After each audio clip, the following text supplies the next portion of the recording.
Do you ever go down memory lane and think about the things you used to love as a child? Well, for me, I tend to think about the video games I used to play. Unfortunately, I don't own them anymore because my original Xbox, kind of broke down. Not only that, but I didn't take really great care of the discs. So, I tend to make a list on my phone of games I would like to pick up in the future to revisit as an adult. There was one game in particular that had a great influence on my art, and for years I wanted to pick it up and replay it and see what my thoughts were. So The Nightmare Before Christmas. It's one of the most popular and well-known holiday movies out there. Normally you would think that the story ended with that movie and that was the end of it. But what if there was a part 2? Enter The Nightmare Before Christmas, Oogies Revenge, released in 2004 on the original Xbox and PlayStation 2.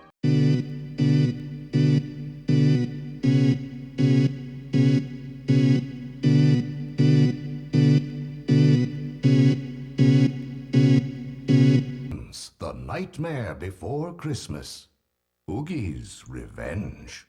The Nightmare Before Christmas is one of those movies that have a very passionate fan base. It seems like you either fall into that category or you think the film was alright. Me? Yeah, I mean, the movie's okay. I don't really get the hype of it though. It was an okay movie. This stuff? I think it's a friend's. It's not mine. Sure, no, it's not mine. I was just holding these for a friend. So, if it's not obvious, I enjoy the movie quite a bit. I'll come right out and say it. I was a bit obsessed with the movie as a child, and I can realize I'm a bit biased. I can take off my rose-tinted glasses and admit the film does have its flaws. I just wanted to revisit a video game from my childhood that I've lots of fond memories of and see if it holds up as an adult. So let's just get into things. What would a sequel to Nightmare Before Christmas look like in video game form? A year has passed from the end of the movie and Jack finds himself still not being satisfied with Halloween. So he goes out in search of new scares for next year. In Jack's absence, Lock, Shock, and Barrel resurrect Oogie Boogie, who doesn't just want to take over Halloween Town this time, but all of the 7 holidays and become the Holiday King. Can Jack stop him in time? Well, that's up to you if you decide to play. So right off the bat, from the first minute you play this game until you reach the last boss, it's clear the team working on this game had a love for the property. It's extremely faithful in its overworld, to little callbacks, to little references and Easter eggs. To play this game, it is a treat to look around, that's for sure. But there are some bad things with the game, so I figured I would just get to those parts right away so we can, address that. Jack has 3 forms he can use in combat. First is his regular outfit with the Soul Robber, which is an invention by Dr. Finkelstein, which is like a green ectoplasm whip that acts as your main form of attack. Secondly, there's the Pumpkin King form Jack, where he can use the power of fire. You can use it in combat, but it's a limited resource and oftentimes it's used to solve puzzles in the world to access areas. Finally, you have Santa Jack, which gives you the option to throw 3 different types of presents that apply effects to enemies. You can't really use it offensively, its main utility is to try and debuff enemies or set off traps. While it's a neat to have different forms, the game suffers from clunky controls that make it difficult to utilize in combat. For example, Pumpkin King form is mapped to the L1 and Santa R1. You can't cycle through forms by just clicking one, you'd have to click either one or the other. Pumpkin King Jack is similar to base form Jack in that you use the square button as your main attack and triangle is kind of like your special move. Santa Jack is a bit of an oddball. So for triangle, you cycle through the different presents you have and you use square and you hold down square to determine how far you want to throw the present. And then you use the L2 button to decide when to detonate. It's a bit odd, to say the least. I messed up on the button inputs a lot when trying to use Santa Jack. Now, normally these clunky buttons wouldn't be too much of an issue, but I would say the biggest problem with this game is that it has a forced camera and a forced enemy lock-on. Yeah, you can't turn off lock-on, and you can only have automatic, where it tries its best to lock onto the closest thing, or manual, where it still locks onto a group of enemies, but you have to cycle through every enemy with a shoulder button. So by the time you do find the one you want to hit, you're already being pummeled by the enemies that are too close to you. The forced camera can be fine, but in this game it sort of makes it hard to keep an eye on every enemy, so it's really easy to get ambushed by a boss or an enemy you were unaware of. With the forced camera angles, it's really easy to misread the distance as well between an enemy and you, and not be able to hit anything, or even your attacks being too slow to catch up to an enemy. Probably one of the biggest aspects of this game is the music. Like the movie, there are parts of the soundtrack with musical numbers. A number of the main bosses feature musical numbers that are remixes of the movie's original songs, which are a welcome addition, but for your standard encounter, you're stuck with "This Is Halloween." With the lyrics. Yeah, you don't even get an instrumental, it's the lyrics, all day, every day. And I have nothing against "This Is Halloween," but when you have to hear the lyrics every encounter, it gets old too fast. Aside from "This Is Halloween," the newer renditions are a nice touch, and I do think they are worth a listen. Here's a couple examples. We should have known not to believe, then things would not have turned so bad. It's true his plan was to deceive, but that should not make you so sad. You better give up, surrender now. I'm fixing everything. That's what you think. Ah! But you couldn't be more wrong. And this will be the last time you hear the Oogies song.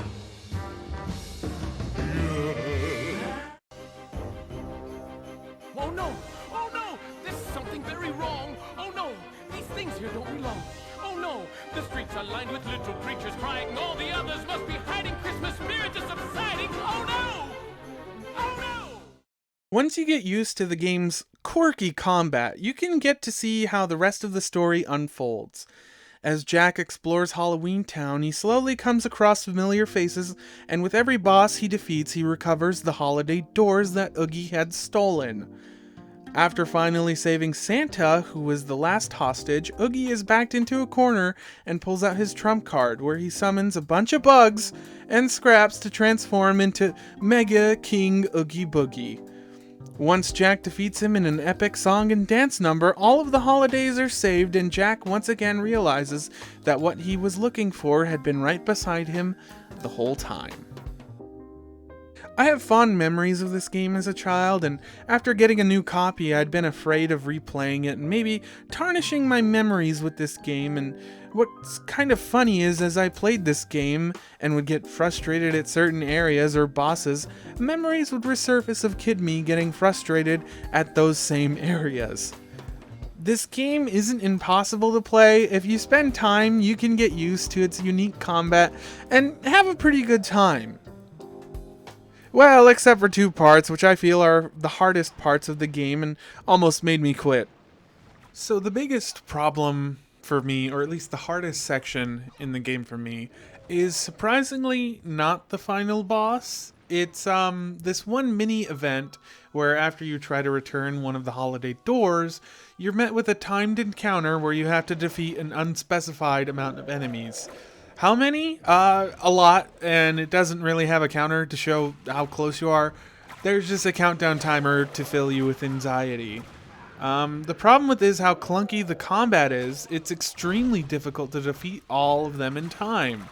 It took me about an hour and a half to get past this part, and even though I only had 2 seconds to spare, and I was playing on normal difficulty, it was still extremely challenging. If you fail, you have to try again, and you don't get to regain any health or items you've used. I wonder if the enemy spawns are random too, because in one attempt I had one of the more stronger enemies appear that didn't show up in any other attempt.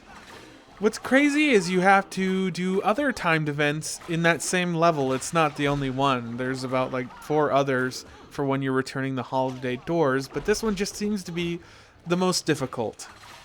Well, that was until I'm actually recording this. So, like many old games, there are a list of cheat codes that you can use in the game.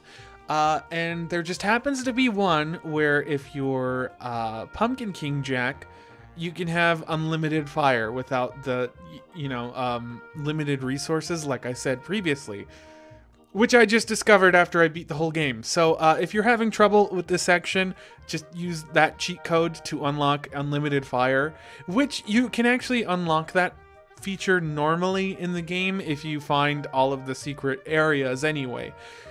So, that's up to you. You can either try to do it normally or, just do it that way.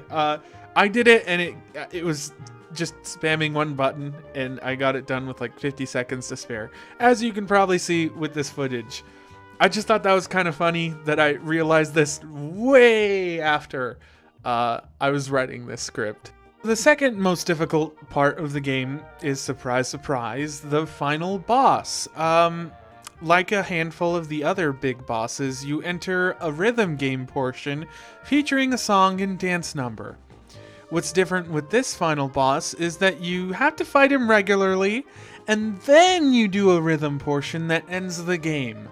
The thing is, though, after the combat portion, the amount of life you have is how many notes you can miss with the rhythm portion. It doesn't sound too bad, right?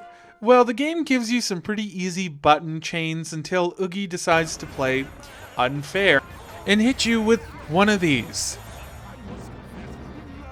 Yeah, with that many keys and patterns there are, it's inevitable that you'll miss a bunch, especially if it's your first time with the song. And if you fail, you'd think you'd start over again at the rhythm part, but no, you have to do the combat fight all over again to even stand a chance to attempt the rhythm portion a second time. In my footage, you can see I barely scraped by, and that was because I pulled up a video to try and practice the button inputs. The thing that kind of sucks with this is with regular rhythm games, you can restart and practice the song as many times as you need to get that perfect rating. The way this is formatted honestly just seems a bit cruel, especially that throw of a curveball at the end. I like rhythm games, I'm fine with difficult button inputs and stuff, but when most of the game is fairly easy and then they throw that right at the end, and it's dependent on your life, and also if you fail you have to do the combat again, it's pretty rough. Aside from those two difficult areas, the game is pretty fun. The biggest issues with this game, I would say, are the camera angles and the enemy lock-on. I think that takes back from the experience a bit, and it takes you out of the game, because at certain points you just get a little frustrated with certain enemies that just keep hitting you, and that's not fun. If those two things could be fixed, I think this game would be like amazing, because there's other things about this game that are pretty cool, and that just happens to be the care and attention to detail that was taken into crafting this world and every little Easter egg that was put into it. For example, the extreme faithfulness to the town hall and town square of Halloween Town. It's almost one-to-one to the movie, which is super cool. Also, Jack's house and the interior of Jack's house are really close to the film. And not only that, but I think one of the coolest parts happens to be the enemies. So, enemies can appear with a buff that changes their appearance, or you can use a taunt that transforms them. And what's cool about these appearances is they're callbacks to the scene where Oogie is in his dungeon and there's neon lights. So these enemies have like a neon appearance. Or even when you're about to fight Dr. Finkelstein, you can activate a secret quest where Sally sends you to get ingredients to make the same potion she used to put him to sleep in the movie. Which, while small, makes the battle start with him stunned for a couple seconds. It doesn't add much. Like, I looked up footage of the regular one and it's like 4 or 5 seconds, but still, really nice callback. There's even a really deep cut where an enemy actually originates from James and the Giant Peach. I knew they looked familiar, but I couldn't put my finger on it until I was looking it up, and just turned on the movies, and there he is. There's even a character that can give you a quiz about your knowledge of the movie, and if you get a perfect score, you get extra coins which you can use to buy ability upgrades. So that's pretty nice. Thanks, Corpse Kid.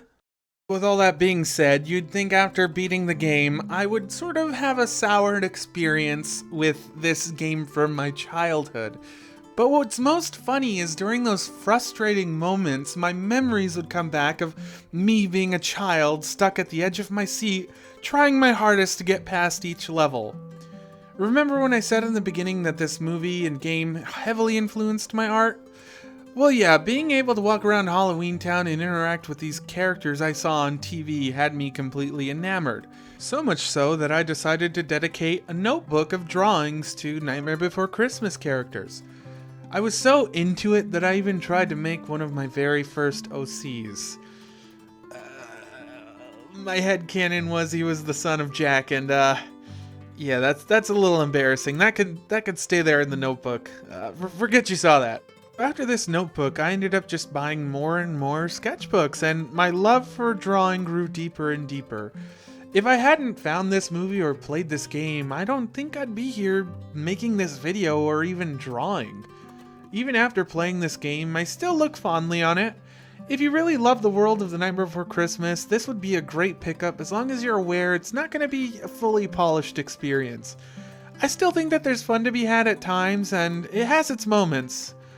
Plus, you know, if you're really having difficulty, look up those cheat codes. I really think that they would help with the experience if you just want to explore everything. If you're really a completionist and you want to try to beat this game as vanilla as possible, or try to have the experience I had, I say go for it, but yeah, just be aware. If you still want to experience Halloween Town but don't really feel like buying a PS2 or an Xbox and booting up this game, the easiest solution is probably Kingdom Hearts 1 and 2. I think the levels for Nightmare Before Christmas in those games are pretty awesome. And they're practically on like every console known to man. Honestly, I'm glad I got a chance to revisit this game. It was sort of like opening up a time capsule.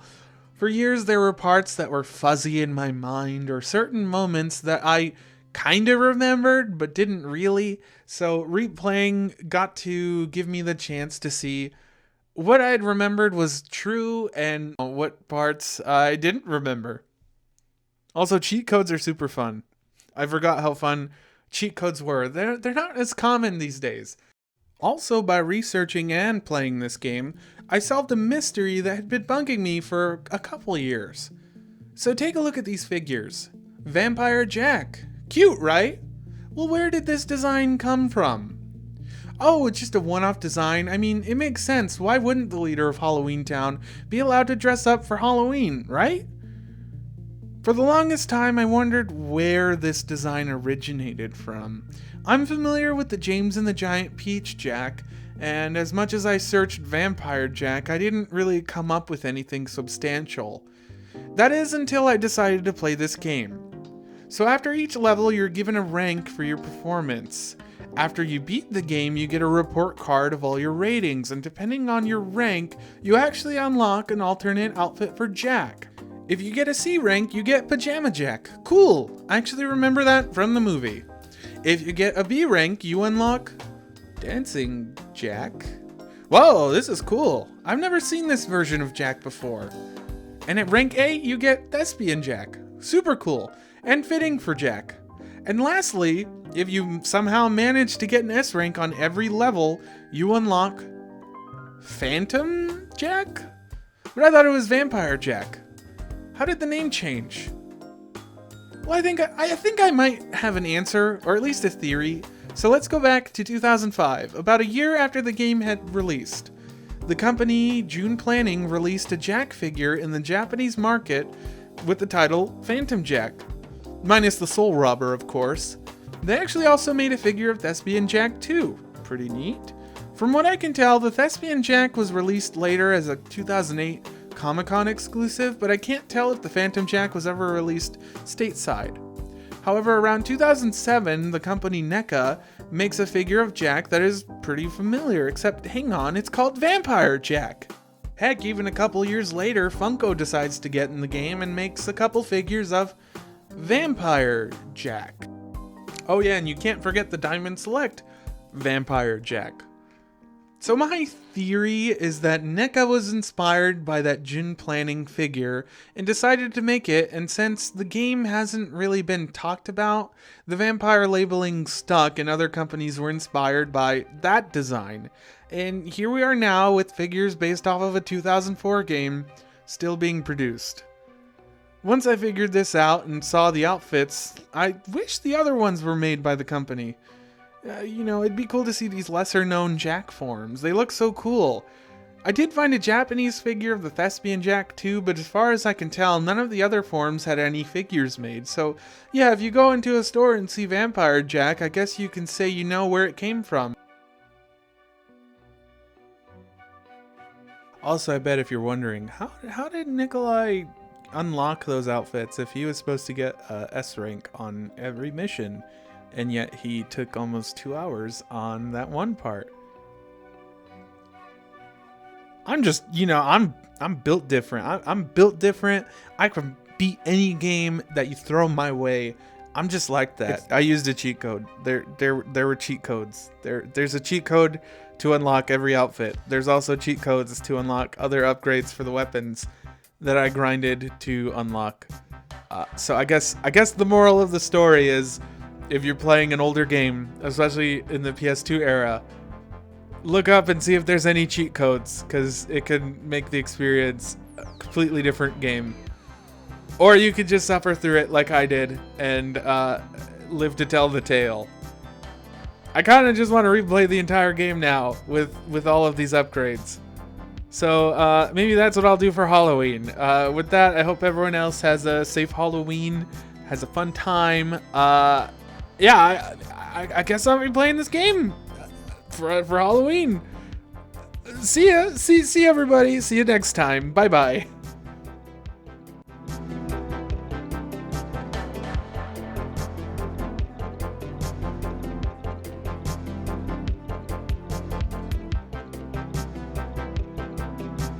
E10 for ages 10 and up. Santa's getting snagged. The Easter Bunny's getting kidnapped. Evil is stealing away all the holiday leaders and taking over. Now only Jack Skellington has the power to bring them back. Tim Burton's The Nightmare Before Christmas, Oogies Revenge, the video game.